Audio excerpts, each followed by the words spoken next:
Hello everyone. आज पूरे भारत में यूजीसी के नए कानून को लेकर बवाल मचा हुआ है। पूरे देश के अंदर एक ग्रुप है जो यूजीसी के नए कानून का विरोध कर रहा है, एक ग्रुप ऐसा है जो यूजीसी के नए कानून के को लेकर उसका सपोर्ट कर रहा है और कुछ न्यूट्रल भी है। हम तीनों पक्षों के बारे में स्टेप बाय स्टेप बात करेंगे और आपको जानकारी देंगे ये क्या है यूजीसी। तो सबसे पहले हम शुरू करते हैं कि आखिर व्हाट इज यूजीसी, ये है क्या, क्या काम करता है। ये बॉडी भारत के अंदर किसके अंडर में आता है, किस गवर्नमेंट के अंदर में आता है, स्टेट गवर्नमेंट के, सेंट्रल गवर्नमेंट के, इन सारी जानकारी को हम साझा करेंगे स्टेप बाय स्टेप। ये आपके एजुकेशनल पॉइंट से भी बहुत इंपॉर्टेंट है नॉलेज के लिए, और बाकी जो ये बवाल हो रहा है इस पर भी हम डिस्कस करेंगे। तो दोस्तों शुरू करते हैं, व्हाट इज यूजीसी, यूजीसी है क्या। तो सबसे पहले बोर्ड पे देखिए, यूजीसी यूनिवर्सिटी ग्रांट कमीशन है और इसका वर्क क्या है तो दे रखा है, it is the main body that looks after higher education in India. जो क्लास 12th के बाद से बच्चे कॉलेज जाते हैं, यूनिवर्सिटीज जाते हैं, उन कॉलेज और यूनिवर्सिटी को गवर्न कौन करता है तो यूजीसी। सिंपल लैंग्वेज में आप कह सकते हैं UGC is watching, fund provider, rule make for universities and colleges. और आप सबको पता है कि भारत के अंदर जो कॉलेज और यूनिवर्सिटी होते हैं वो कुछ गवर्नमेंट कॉलेज होते हैं, कुछ प्राइवेट कॉलेज होते हैं, यूनिवर्सिटी भी ऐसे, कुछ यूनिवर्सिटीज गवर्नमेंटेड होते हैं, कुछ नेशनल, कुछ स्टेट होते हैं, कुछ डीम्ड यूनिवर्सिटीज होती हैं। इसी तरह कॉलेज का भी होता है प्राइवेट, डीम्ड और गवर्नमेंटेड। और गवर्नमेंट में आपको सबको पता है सेंट्रल गवर्नमेंट और स्टेट गवर्नमेंट, जितनी यूनिवर्सिटीज और कॉलेजेस हैं वो सब के सब आते हैं यूजीसी के अंडर, या यूजीसी के गाइडलाइन के अंडर वो चलाए जाते हैं। What does UGC do, UGC क्या करता है, हिंदी में और इंग्लिश में आपकी जानकारी के लिए, ताकि आप आसानी से समझ लें कि यूजीसी आखिर करता क्या है। तो ये बहुत ध्यान देने वाली बात है, उसका क्या वर्क है यूजीसी का। तो देखिए, grants recognition to universities, UGC decide which universities are officially approved and valid। ये देखिए, और ये पावर यूजीसी के अंदर में। और यहाँ पे जानकारी दे दूं, यूजीसी आगे भी है इसमें step by step. UGC central government के एजुकेशन डिपार्टमेंट, मतलब मिनिस्ट्री ऑफ एजुकेशन के अंडर में यूजीसी आता है। यूजीसी यूनिवर्सिटीज को, जो भी प्राइवेट हो, डीम्ड हो, गवर्नमेंट हो, सेंट्रल गवर्नमेंट हो, स्टेट गवर्नमेंट हो, उसको क्या करता है, ऑफिशियली अप्रूव करता है, रिकॉग्नाइजेशन देता है, ठीक है, रिकॉग्नाइज करता है। ठीक, आगे ये हिंदी में भी दे रखा है आप कि विश्वविद्यालय और यूनिवर्सिटीज को, हिंदी में विश्वविद्यालयों को मान्यता और रिकॉग्नाइजेशन देता है। कौन सी यूनिवर्सिटी असली और मान्य है ये यूजीसी तय करता है। इसके अलावा फंड प्रोवाइड करता है, प्रोवाइड्स फंडिंग, आपको ऐड देता है, इसके अलावा फंड देता है, पैसा देता है। फंड मतलब पैसा देता है यूनिवर्सिटी को चलाने के लिए। और ये अपनी यूजीसी की खुद की पॉलिसी है कि किस यूनिवर्सिटी को कितना कैसे देना है, तो ये पूरा का पूरा दे रखा। It distribute government fund to universities and colleges for development and research के लिए वो फंड प्रोवाइड कराता है, और वो फंड गवर्नमेंट देती है, सेंट्रल गवर्नमेंट, और उसको किस यूनिवर्सिटी को कैसे डिस्ट्रीब्यूट करता है ये रूल रेगुलेशन यूजीसी बनाता है। तो ये बात क्लियर हो गई। दो चीजें, एक तो किसी भी यूनिवर्सिटीज और कॉलेज को रिकॉग्नाइजेशन देता है, और दूसरी ये हो गई कि फंड प्रोवाइड करता है। ये सेट्स एजुकेशन स्टैंडर्ड को ये सेट करता है, एक पैमाना बनाता है कि ये एजुकेशन का क्या स्टैंडर्ड होना चाहिए, किस तरीके से होना चाहिए, तो ये पूरा के पूरा ये बनाता है। तो UGC frames rule for the curriculum structure, teaching quality, examination systems and research standards. ये सारी चीजें यूजीसी, रूल्स रेगुलेशन, यूनिवर्सिटी की कैसे रिसर्च कैसे चलना चाहिए, किस तरीके से होना चाहिए, क्या स्टैंडर्ड होना चाहिए एजुकेशन का, क्या लेवल होना चाहिए, कैसे पढ़ाना चाहिए, कितने लैंग्वेज होना चाहिए, क्या ये सारा तय करता है यूजीसी। कोई कॉलेज नहीं करता है, कॉलेज तो मैनेज करता है, मैनेजमेंट यूजीसी के लॉ को मैनेज करता है, अप्लाई करता है। यूजीसी नेट एग्जाम, मतलब ये UGC NET exam, national eligibility test जो होता है, CSIR का भी होता है, सीबीएसई भी कराती है ये नेट का एग्जाम। ये आफ्टर मास्टर डिग्री के बाद से रिसर्च में जाने के लिए, प्रोफेसर बनने के लिए, असिस्टेंट प्रोफेसर बनने के लिए, जीआरएफ, ये सारी चीजें यूजीसी ही वही मैनेज करता है, वही कराता है ये सारे एग्जाम। उसी के सर्वेलेंस में, उसी के अंडर में ये सारे एग्जाम किए जाते हैं। तो दोस्तों ये बात तो क्लियर हो गई कि यूजीसी ही एग्जाम भी लेता है नेट का। अप्रूव्स न्यू यूनिवर्सिटीज, जो नए यूनिवर्सिटीज बनाए जाते हैं उसका अप्रूवल भी ग्रांट कमीशन देता है, मतलब यूजीसी ही देता है। या आप ये कह सकते हैं कि जो मान्यता होता है हिंदी में नए यूनिवर्सिटीज को, वही देता है। इवन मान्यता भी वही खत्म करता है। एक्ट्स अगेंस्ट फेक यूनिवर्सिटीज, तो फेक यूनिवर्सिटी है उसको भी ये चेक करता है, उस पर लीगल कार्रवाई करता है। ये सारा पावर यूजीसी के पास है। और ये किसके अंडर में काम करता है? Under which ministry does UGC? तो पहले ही मैं बता दे रहा हूँ, ministry of education, central government of India, Bharat सरकार के अंडर में काम करता है। मिनिस्ट्री ऑफ एजुकेशन के अंडर में यूजीसी काम करता है। साफ साफ, why is UGC important for students, ये मेन क्वेश्चन है। तो चलो ये आपको समझना क्यों बहुत इंपॉर्टेंट है स्टूडेंट्स के लिए यूजीसी, और इस पर हम थोड़ा डिस्कस करेंगे। दोस्तों, स्टूडेंट जब 12th के बाद जब यूनिवर्सिटी में पहुंचता है तो बहुत सारे कॉलेज यूनिवर्सिटीज़ हैं हिंदुस्तान में, central universities, state universities, private universities और डीम्ड यूनिवर्सिटीज़। ठीक है, तो इन यूनिवर्सिटीज़ में कौन से कोर्स चलाए जाते हैं, क्या उसका स्टैंडर्ड है, क्या है प्रोसीजर ऑफ एडमिशन का, ये सारा यूजीसी तय करता है।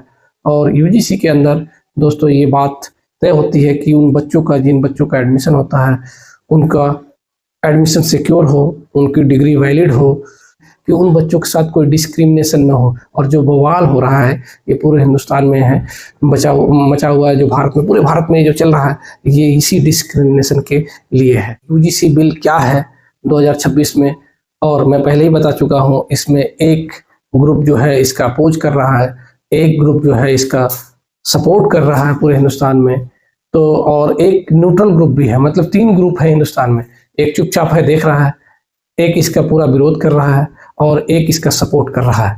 The university grant commission promotion of equity of in higher education, ये मेन चीज है जो जिस पर सबसे ज्यादा फोकस किया जा रहा है। ये आप खुद देखिए, ये आपका इक्विटी इन हायर एजुकेशन, मतलब इक्वलिटी, बराबर, मतलब किसी तरीके का कोई डिस्क्रिमिनेशन नहीं होना चाहिए, चाहे वो कास्ट हो, रिलीजन हो, एरिया हो, किसी प्रकार का। लेकिन अब इसमें बवाल क्यों मचा हुआ वो आगे आपको पता चल जाएगा। तो देखिए दोस्तों, यहाँ पे द एंटी डिस्क्रिमिनेशन रूल्स 2026, इसको ये भी बोल सकते हैं एंटी, ये रूल बना है एंटी डिस्क्रिमिनेशन। और डिस्क्रिमिनेशन आपको पता है क्या होता है, हर जगह हो रहा है, पहले भी होता था, अभी भी। तो सरकार ने खास तौर से हायर एजुकेशन में इसे रोकने का प्लान बनाया है। सरकार की क्या मंशा है वो सरकार खुद जानती है, लेकिन रूल जो लाई है उसे जो बता रही है कि वो हायर एजुकेशन में किसी भी स्टूडेंट के साथ डिस्क्रिमिनेशन न हो। ठीक है, तो यहाँ पे ये, और यहाँ पे ये जो यूनिवर्सिटी ग्रांट कमीशन है, ये रूल पहले भी था, और ये 2012 में रेगुलेशन था, ये बिल था, और इसको हटा के ये नया, या इस कह सकते हैं इसमें अमेंडमेंट करके लाया। अब इस बिल में बेसिकली जो एतराज करने वाला चीज है वो क्या है, तो सभी स्टूडेंट्स के लिए नहीं है, यही यहाँ पे प्रॉब्लम है, यही आपको सुनना है। ये डिस्क्रिमिनेशन SC, ST, OBC और वुमेन्स और हैंडीकैप स्टूडेंट के लिए है, ये जनरल कैटेगरी के लिए नहीं है। और यही इस बिल में जो कमी दिखाई देती है, जो एक ग्रुप बता रहा है कि यही कमी है, कि अगर ये अगेंस्ट सबके लिए होता कि किसी भी स्टूडेंट के साथ डिस्क्रिमिनेशन नहीं होना चाहिए तो ठीक था। लेकिन ये सिर्फ और सिर्फ सरकार एक हथियार बना रही है जो फॉरवर्ड जनरल के लिए यूज किया जाएगा। ये उन ग्रुप्स का एलिगेशन है जो इसके खिलाफ है, और जो लोग इसके सपोर्ट में हैं उनका कहना है कि कॉलेज और यूनिवर्सिटीज में डिस्क्रिमिनेशन होता है, जात को लेके, एरिया को लेके, रिलीजन को लेके, ये सारी चीजें हैं, और ये बिल अच्छा है। लेकिन मेरा यहाँ पे क्वेश्चन है, बिल तो अच्छा है, डिस्क्रिमिनेशन बिल्कुल नहीं होना चाहिए, एक अच्छी कंट्री में डिस्क्रिमिनेशन नहीं होना चाहिए। लेकिन जो बच्चे नॉर्थ ईस्ट से आते हैं, जो बच्चे कश्मीर से आते हैं, जो बच्चे कोस्टल एरिया से आते हैं, जो बच्चे शेड्यूल कास्ट और शेड्यूल ट्राइब से आते हैं, या OBC ग्रुप, क्या उनके साथ जाति नहीं होती है, डिस्क्रिमिनेशन नहीं होती है? क्वेश्चन ये है। दूसरा क्वेश्चन है कि जब आप भारत को इतना डेवलप और विकसित बनाना चाहते हैं तो क्या जो जनरल कास्ट है उनके साथ नहीं होता है, या क्या इस कानून का मिसयूज नहीं होगा उनके लिए? ये दूसरा क्वेश्चन है। ये दोनों पक्ष के लिए। तीसरा ये है कि जब भी भारत सरकार पिछले कुछ सालों से कानून बनाती है, चाहे वो किसान हो, चाहे मुस्लिम हो, माइनॉरिटी हो, या लैंड बिल हो, या वक्त बिल हो, सबके खिलाफ लोग सड़कों पे आ रहे हैं। तो अलग अलग पर्टिकुलर आंदोलन चल रहा है और एक के आंदोलन में दूसरा नहीं जाता, उसका अपोज करता है, दूसरे के आंदोलन में तीसरा नहीं जाता। ये भी बहुत खतरनाक है। अगर जो जनरल कास्ट है उनको अगर ये है तो उनको सड़कों पे आके कन्विंस करना चाहिए, SC ST को भी, OBC को और माइनॉरिटी को भी अपने साथ मिलना चाहिए, ताकि इस कानून के खिलाफ पुरजोर विरोध हो। लेकिन ऐसा कोई नहीं कर रहा। दूसरा, अगर OBC, SC ST और शेड्यूल ट्राइब और जो माइनॉरिटीज़ हैं या और भी जो भी ग्रुप है जो इसका सपोर्ट कर रहा है, वो जनरल कास्ट को लाके उन्हें समझाए कि इसका मिसयूज नहीं होना चाहिए। ये तो हो गया सोशल रिफॉर्मिंग।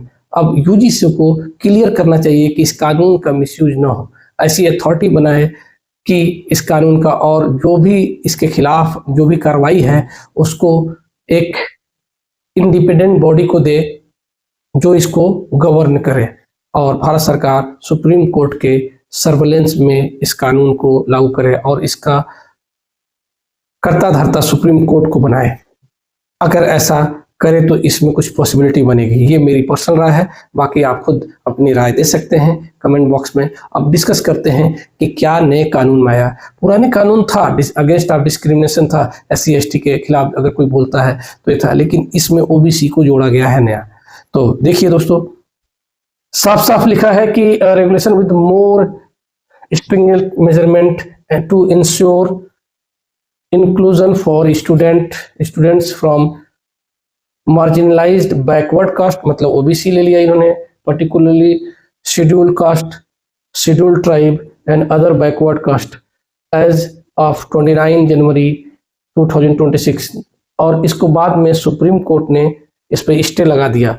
ये 29 जनवरी को इसके खिलाफ गए लोग और इस पर सुप्रीम कोर्ट ने स्टे लगा दिया। अब ये मार्च 19 तारीख को इसकी सुनवाई होगी दूसरी।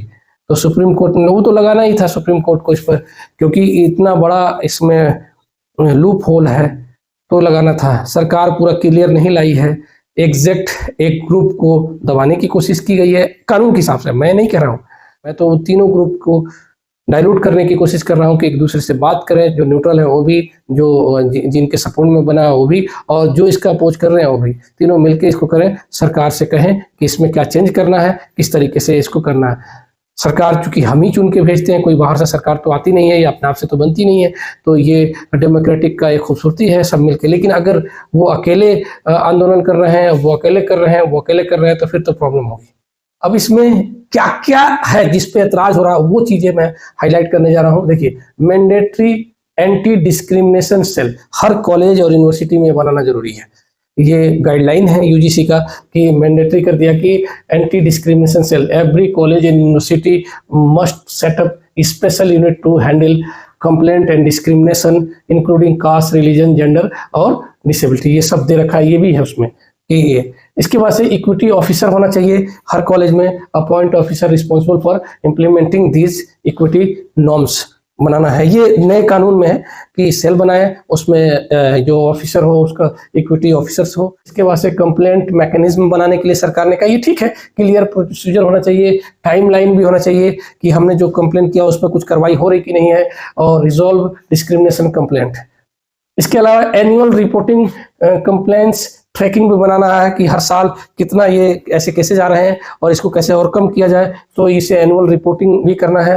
The idea is to create formal structural and enforceable system to ensure fair treatment for all student और staff on campus, specially marginalise group. वही SC ST OBC के लिए इन्होंने ये बताया है कि उसी कॉलेज यूनिवर्सिटी के अंदर वो जगह बनाया जाए, एक सेल बनाया जाए, वहीं पर सारा प्रॉब्लम सॉल्व किया जाए और सही तरीके से निष्पक्ष हो, बहुत ही ट्रांसपेरेंट हो, और इक्विटी ऑफिसर हो, इक्विटी सेल हो, जो उन स्टूडेंट जिनके खिलाफ या जिनके खिलाफ कार्रवाई हो रही हो, नहीं जिनके खिलाफ डिस्क्रिमिनेशन हुआ है, उनको सपोर्ट किया जाए और उस कंप्लेन को जितना जल्दी एक टाइमलाइन के अंदर उसको रिजॉल्व किया जाए। तो ये माना जा रहा है कि देश भर में जो छात्र हैं, शिक्षक हैं, सामाजिक संगठन और कुछ राजनीतिक, धार्मिक और समूह इन नए नियमों के खिलाफ प्रदर्शन कर रहे हैं। इनके मुख्य कारण देखिए क्या है। अगर किसी जनरल स्टूडेंट, जैसे कोई ब्राह्मण है, राजपूत है, भूमियार है, सैयद है, मुसलमानों में भी होता है, तो उनके खिलाफ अगर कोई करता है डिस्क्रिमिनेशन, तो उसके लिए कोई कानून में प्रावधान नहीं है, कोई रूल रेगुलेशन नहीं है। उनके खिलाफ अगर होता है, ऐसा मान लिया गया है कि उनके खिलाफ नहीं होता है, सिर्फ इन्हीं के खिलाफ होता है। ये सरकार का व्यू है, तभी तो सरकार इतना बड़ा कानून लेके आई है। तो दोस्तों, नए कानून में आपने देख लिया, यही है मेन, कि डिस्क्रिमिनेशन के खिलाफ है, ठीक है, लेकिन एक पर्टिकुलर SC ST OBC और जो वुमेन्स है, बिलोंग है, रिलीजन एरिया, इसके खिलाफ है। लेकिन जनरल कास्ट के खिलाफ अगर डिस्क्रिमिनेशन होता तो कानून में कोई प्रावधान नहीं है। ये एक कारण है मेन प्रोटेस्ट का, और पूरे हिंदुस्तान में जनरल कैटेगरी इस समय प्रोटेस्ट कर रहा है, और शायद फरवरी में बहुत बड़े आंदोलन का ऐलान इन लोगों ने किया है। मिसयूज कंसर्न, जो प्रोटेस्टर हैं वो कह रहे हैं कि इसका मिसयूज होगा और बहुत ज़्यादा मिसयूज होगा। ये देखिए कंप्लेंट, ये साफ शब्द रखा, प्रोटेस्टर फियर, डर रहे हैं, the complaint and enforcement mechanism could be misuse for false allegation hurting innocent student और स्टाफ। मतलब, और ये कानून सिर्फ और सिर्फ स्टूडेंट के लिए नहीं है, ये स्टाफ के लिए भी है, जो उसमें जो एडमिनिस्ट्रेशन में होंगे, जो प्रोफेसर होंगे, जो लेक्चरर होंगे, जो प्रिंसिपल होंगे, अगर उनके खिलाफ भी डिस्क्रिमिनेशन होता है तो कार्रवाई होगी, और वो सिर्फ और सिर्फ SC ST OBC यही लोग के खिलाफ होगा तभी कार्रवाई होगी। जनरल के खिलाफ होगा तो अब कार्रवाई नहीं होगी। ये है मेन प्रोटेस्ट, और इसीलिए बार बार कहा जा रहा है कि इस कानून का फॉल्स एलिगेशन हर्टिंग इनोसेंट जो स्टूडेंट है वो भी फंसेंगे, और ऐसे कई केसेस देखने को मिल भी रही हैं पहले से भी, कि फंसाया जाता है फॉल्स केसेस में। तो यहाँ पे ये भी है कि डिस्क्रिमिनेशन को सही तरीके से डिफाइन की, क्या है डिस्क्रिमिनेशन, किस बात का। अगर किसी से कोई पानी मांग लेता है और उसको बुरा लग जाता है, या कोई दोस्त है कोई बात कह देता है उसको बुरा लग जाता है, तो इस कानून का वो मिसयूज कर सकता है उसके खिलाफ। मान लीजिए मैं कहीं प्रिंसिपल हूँ या डीन हूँ और मैं जनरल कैटेगरी का हूँ, और अगर कोई OBC SC ST मेरे वहाँ काम कर रहा है, अगर मैंने कोई ऐसी बात कह दी उसको बुरा लग गया, तो वो तो इस कानून का मिसयूज कर लेगा उसमें। तो सरकार को यहाँ पे ये क्लियर करना चाहिए। तो यहाँ पे जितनी रैलीज हो रही हैं, इसके अंदर जितना डिस्क्रिमिनेशन ये बताया जा रहा है, मैंने जो बताया है कि कानून के अंदर ऐसा जनरल स्टूडेंट को लग रहा है कि उनके खिलाफ ऐसा होगा, तो वो बता रहे हैं कि इसका मिसयूज हो सकता है, पॉसिबिलिटी है, ठीक है। तो सरकार को इसको क्लियर करना चाहिए। फिलहाल अभी सुप्रीम कोर्ट ने इस कानून पे बैन लगा दिया है, खत्म नहीं किया है, बैन लगा दिया है। ये हिंदी में भी है। कुछ लोग मानते हैं कि ये नियम विशेष समूहों के पक्ष में भेदभाव कर सकता है और समानता और संवैधानिक सिद्धांतों आर्टिकल 14 और 15 के खिलाफ है, क्योंकि जाहिर सी बात है कि स्टूडेंट तो दोनों हैं, जनरल के भी स्टूडेंट है, OBC के भी स्टूडेंट हैं। विरोधी कहते हैं कि इससे झूठी शिकायतें करने वालों को दंड नहीं मिलने का डर है। कुछ राजनीतिक और धार्मिक नेताओं का कहना है कि ये समाज को बांट सकता है, हिंदू समाज में विभाजन पैदा कर सकता है। हाँ, बेसिकली ये कहा जा रहा है कि हिंदू समाज में विभाजन पैदा कर सकता है। ये भी एक मुद्दा बना हुआ है कि हिंदू सोसाइटी को एक किया जाए, ताकि आजकल 2-4-10 सालों से सबको पता है हिंदू राष्ट्र को लेके बहुत सारा बवाल मचा हुआ देश में। तो ये भी एक मेन है, और ये प्रोपेगेंडा है। ये तो मैं कहूँगा कि प्रोपेगेंडा है, ये कोई बात नहीं हुई। कानून के खिलाफ आना चाहिए, कानून अगर आपके खिलाफ बना हुआ है तो, लेकिन ये जो बातें हो रही हैं ये अच्छा नहीं है। अगर आप इस तरीके से करेंगे तो बहुत सारे समूह आपके साथ नहीं आएंगे। अगर आपको लाना है सरकार के खिलाफ, तो आपको वही बात करनी चाहिए जो देश की एकता के लिए हो। और प्रदर्शन कॉलेजों के बाहर और बड़े शहरों में किया जा रहा है, जैसे दिल्ली, लखनऊ, पटना इत्यादि। पुतला दहन, नारेबाजी और सड़क मार्च जैसे कदम उठाए जा रहे हैं। कुछ सरकारी अधिकारी ने भी इस्तीफा देने के लिए पेशकश की या विरोध जताया है। कुछ राजनीतिक दल और नेताओं ने विरोध या समर्थन दोनों तरफ से बयान दिए जा रहे हैं। ये तो मैंने बता दिया कि दोनों साइड से, एक जिसके लिए बना है वो तो सपोर्ट में खड़ा है, जिसके खिलाफ बना है वो इसके विरोध में है। तो 29 जनवरी 2026 को सुप्रीम कोर्ट ने फिलहाल इस ग्रांट कमीशन के इक्विटी रूल को, एंटी डिस्क्रिमिनेशन रूल्स को रोक दिया है। कब तक रोका है ये सुनवाई में के दौरान पता चल जाएगा। मार्च में इसकी सुनवाई है, 19 मार्च को इसका सुनवाई होगा। तो सुप्रीम कोर्ट ने इसको स्टे लगा दिया है ये, और ये सुनवाई में 19 मार्च को हम सबको पता चल जाएगा कि इसमें क्या है। ये प्रोटेस्ट का जो लाइन है, इससे ऐतराज है हम लोगों को। अगर प्रोटेस्ट सही लाइन से चले तो इसका फायदा होगा। दोस्तों याद है CA आया था, NRC आया था, तो मुसलमानों के खिलाफ लगा, मुसलमान उसको प्रोटेस्ट किए तो दूसरा ग्रुप उसके सपोर्ट में था कानून के, और कितनी सारे अनवांटेड अनपार्लियामेंट्री बातें हुई, बहुत बुरी तरीके से मुसलमानों को उसमें हाशिए पे लाया गया। उन्होंने हिम्मत की और उस कानून को रुकवाया। इसी तरीके से किसानों के खिलाफ भी लाया था, बहुत सारे किसान मर गए, और एक ग्रुप था उसको देशद्रोही कह रहा था किसानों को, अपने ही देश के किसानों को। इसी तरीके से बहुत सारे कानून देश में आए और उसके खिलाफ बहुत सारे ग्रुप आए। एक ग्रुप उसके खिलाफ जाता है तो दूसरा ग्रुप उसे देशद्रोही बताने लगता है। अब ये कानून आया है, इसके खिलाफ फिर मैं कह रहा हूँ जो भी फॉरवर्ड है, जनरल कैटेगरी है, मैं कौन हूँ, जनरल हूँ, ओबीसी हूँ, SC ST हूँ, मैं इस पर बिलीव नहीं करता हूँ। लॉ है, मानता हूँ, लेकिन मैं किस कैटेगरी से बिलोंग करता हूँ आप कमेंट बॉक्स में बोलिएगा, मैं बता दूंगा। लेकिन अगर जनरल इस प्रोटेस्ट को सही तरीके से करता है तो मैं इसके साथ हूँ। अगर ओबीसी SC ST भी सही तरीके से करते तो मैं उनका भी साथ दूंगा। लेकिन साथ देने का मतलब यह है कि उनका लाइन ऑफ एक्शन देश के यूनिटी के लिए होना चाहिए, देश के खिलाफ नहीं होना चाहिए। अगर कोई कहता है कि मुसलमानों के यहाँ से भगाओ या मुसलमान इस देश के नहीं हैं, वो भी देश के खिलाफ है। कोई हिंदुओं के बारे में बोलता है, उनके रिलीजन के बारे में, वो भी देश के खिलाफ है। और जनरल कैटेगरी आज ये उसको एहसास भी होना चाहिए कि औरों के साथ उन्होंने क्या किया है। अगर उन्होंने डिस्क्रिमिनेशन नहीं किया है तो फिर डरना नहीं चाहिए और इसके खिलाफ खड़े रहना चाहिए। लेकिन अगर उन्होंने किया है और उनको डर लगता है कि वो आगे करेंगे तो फिर तो ये तो बहुत खतरनाक मामला है। और आज 11 सालों से इस देश में जो हो रहा सबको पता है। अगर कोई भी आदमी इस पे बात करने की कोशिश करता है उसको देशद्रोही कहा जाता है, एंटी हिंदू कहा जाता है, एंटी नेशन कहा जाता है। यही सारा चीज़ हो रहा है। तो दोस्तों बात यही है कि अगर आप प्रोटेस्ट करना चाहते हैं हम आपके साथ हैं, लेकिन लाइन ऑफ एक्शन देश के लिए होना चाहिए। अगर पर्टिकुलर अपने लिए करेंगे तो फिर आपके खिलाफ है। अब आती है एक ग्रुप जो इसके अगेंस्ट है, एक ग्रुप जो इसके सपोर्ट में है, और एक वो है जो न्यूट्रल है।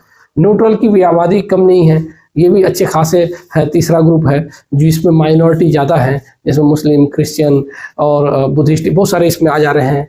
ये वो ग्रुप है जो चुपचाप है कि हमारे खिलाफ जब हुआ था तो कोई नहीं आया। दोस्तों ये बात सही है और ये सोचना पड़ेगा। यहाँ के ये 2 3 4 ग्रुप हैं हिंदुस्तान में जो पूरे के पूरे हिंदुस्तान को एकदम बर्बाद, कहीं दुकानों में जाके, कहीं मकानों में जाके, हर जगह ये कर रहे हैं। अगर आप इसे नहीं रोकते हैं दोस्तों तो ये बात जान जाइए कि हमारा एजुकेशन तो जा ही रहा है, हमारा इनकम, हमारी नौकरी, हमारी सब कुछ चला जाएगा। और जब चला जाएगा आखिरी में आएगा तो फिर आप लोग अपना रोते रहिएगा। जैसे अब जनरल के खिलाफ जो आया है, मैं शुरू से कहता रहा है, एक रहोगे तो सही रहोगे, देश के लिए भी फायदा, अपने लिए भी फायदा, ये मेरा सजेशन है।